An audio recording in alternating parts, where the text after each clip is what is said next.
Hey everybody, welcome, and my name is Lloyd, and I'm here to share with you two of what I would find very incredible stories of divine intervention. First of all, I'm 62 years old. I've suffered with major depression for the last, from the age of 13 to the age of 49. When I got help finally, I went to a therapist. He diagnosed me with the depression, the ADD, and panic attacks. He then got me to a psychiatrist to put me on Zoloft, and I have been pretty good for the last 13 years or so. But I wasn't up until the time that I got the help that I needed. And I was living in Florida at the time, and it was kind of an interesting situation. I was working every night, and the bridge that I had to go across to get home was empty. It was empty as can be. There was not a car on it, and I was able to drive it as fast as I wanted. I got the car up to 95 miles an hour, and I was dealing with 2 weeks of major bout of depression.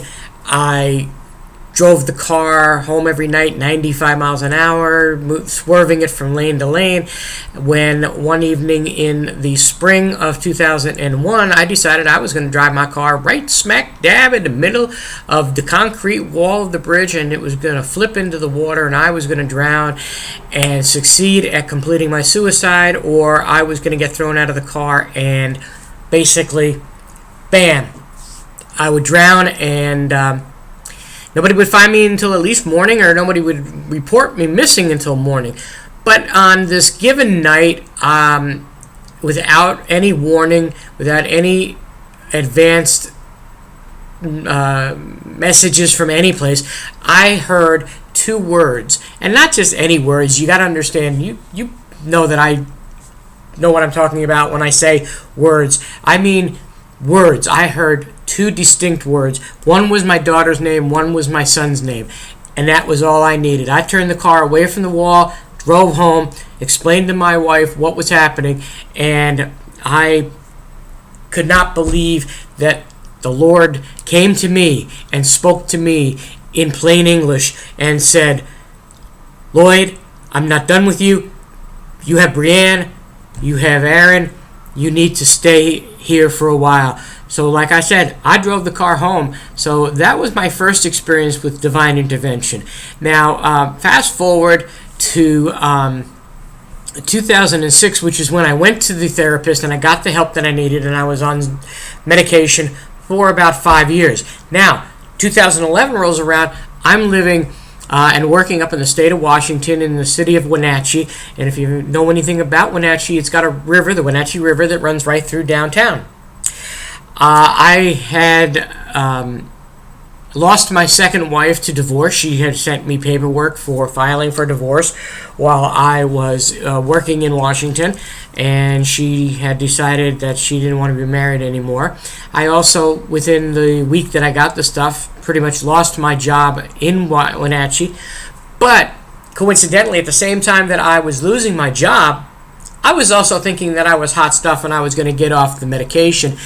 And you don't get off depression medication just like that. So I was feeling another bout of major depression exactly 10 years after the fact. But this time, I decided I wasn't going to fail at it. I was going to take a walk at 10:30 in the morning on a beautiful Sunday spring morning in Wenatchee, Washington.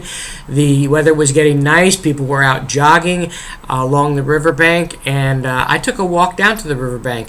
Now, I sat on a picnic bench for about a half hour and pretty much cried my eyes out and couldn't see straight. I had a vision of blackness except for my vision between my left eye and my right eye. That was it.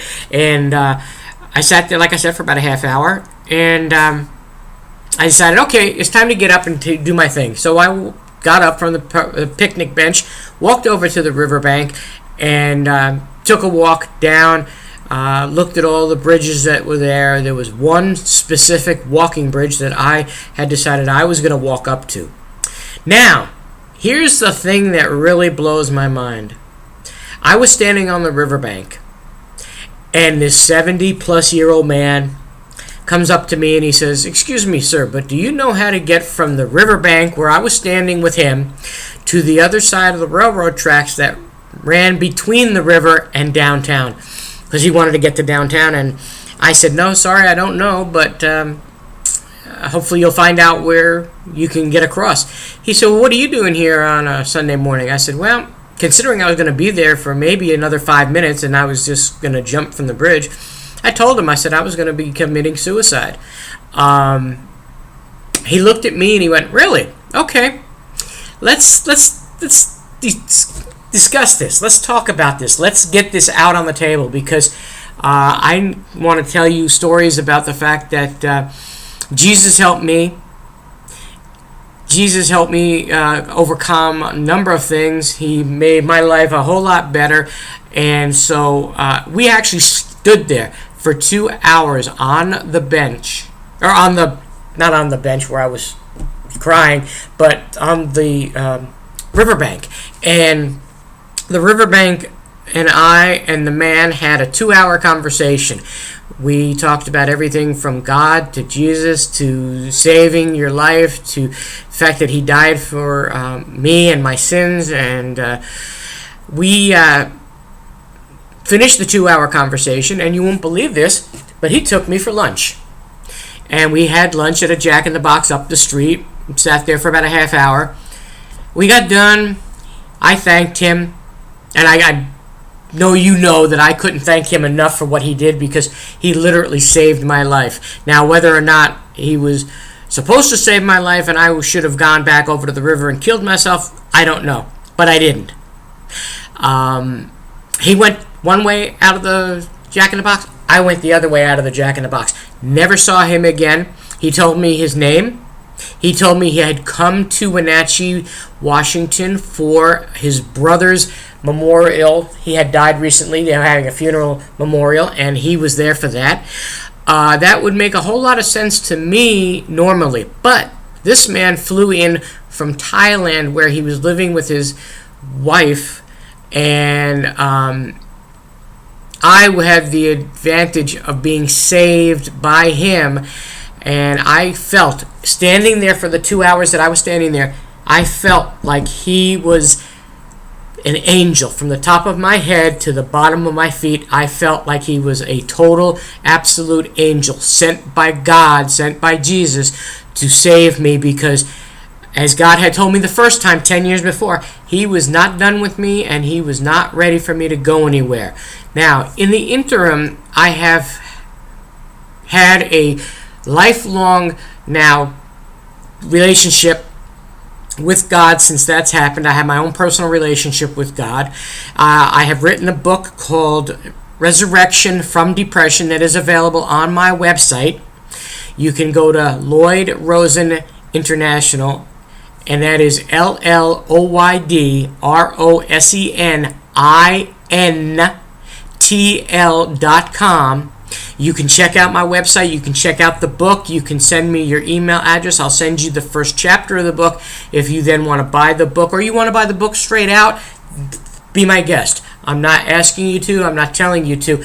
But it tells the story of me living for 36 years with depression, and then becoming healthy and taking life by the horns. And what I mean by taking life by the horns is, since I got healthy, I went back to school, got my BA degree in social sciences and a minor in sociology.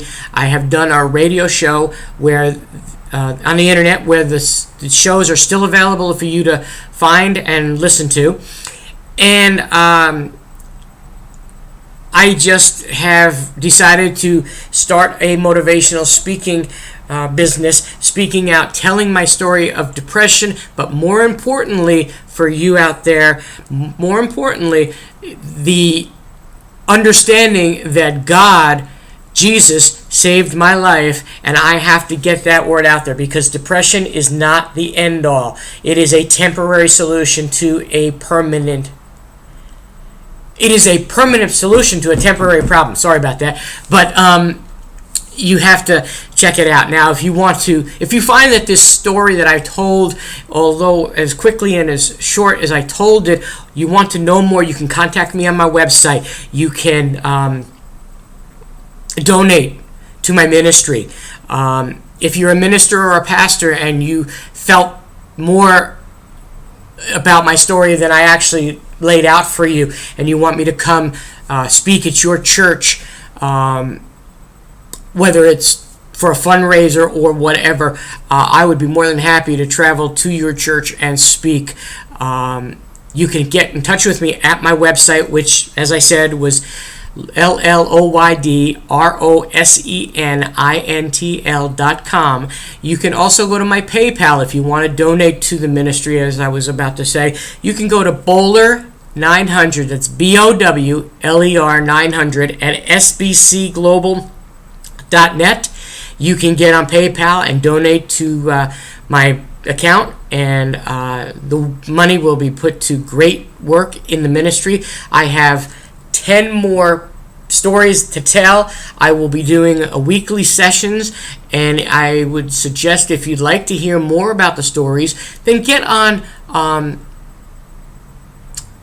my subscription. Just subscribe to my show, subscribe to my channel, subscribe to what you want to. You can keep in touch with me via my email.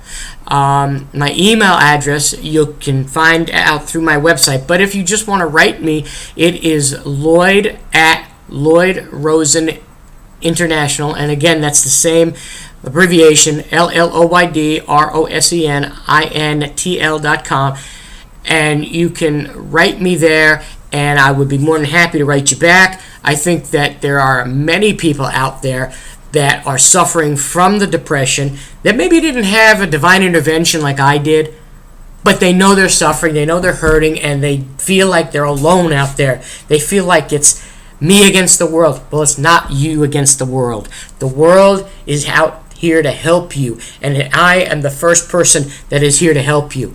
And you need to step forward, and you need to be willing to at least check in with me privately. I will help you get the help that you need. This isn't something not that I want to do. This is something that I have been told to do by God. He saved me twice, not once, twice, in 2 different situations, in 2 different areas of the United States, in a 10-year span.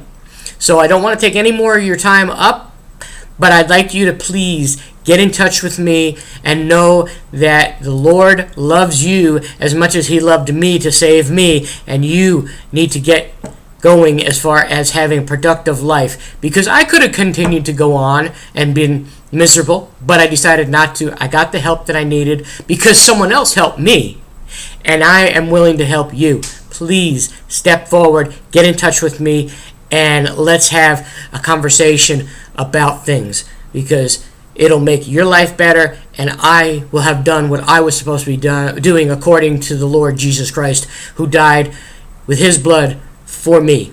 Thank you very much. Have a great night, and we'll see you again soon.